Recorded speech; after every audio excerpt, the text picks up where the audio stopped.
چیادێڵ ئەو بەرزاییەی دەڕوانێتە سەر تەواوی دەڤەری برادۆست و نزیکەی 3 ساڵە سوپای تورکیای لەسەر جێگیر بووە. قەڵای سەربازی لێ دروست کردووە،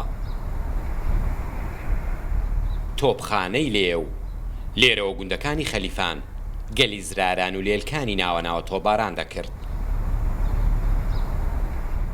بەڵام لە 19ی ئەم مانگەوە بەشێشی چیادێڵ سەر زێلۆک و بناری لێلکانی چۆڵ کرد.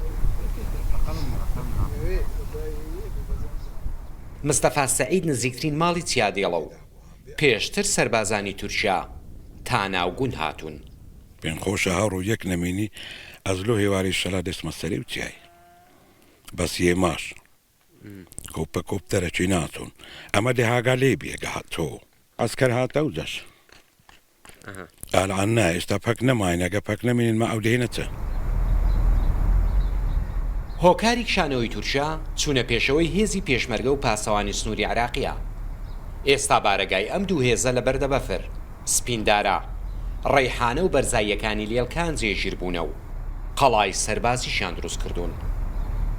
پێشتر هیچ کەس و هێزێک بۆی نەبوو تا ئەو ناوچانە بچێت.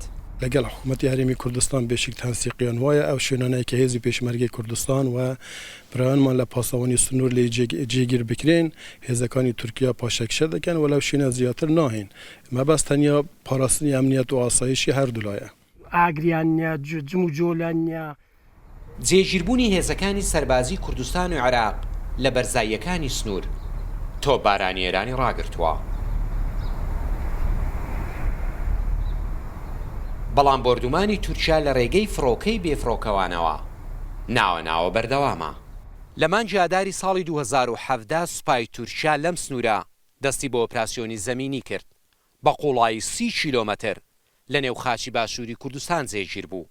لەگەلی ڕەشی بەرمیزەوە تا سەر زێلۆکی خەلیفان 9 بەرزایی لە ناوچەکە هەنوو لە هەر هەمویان قەڵای سەربازی دروستکردن.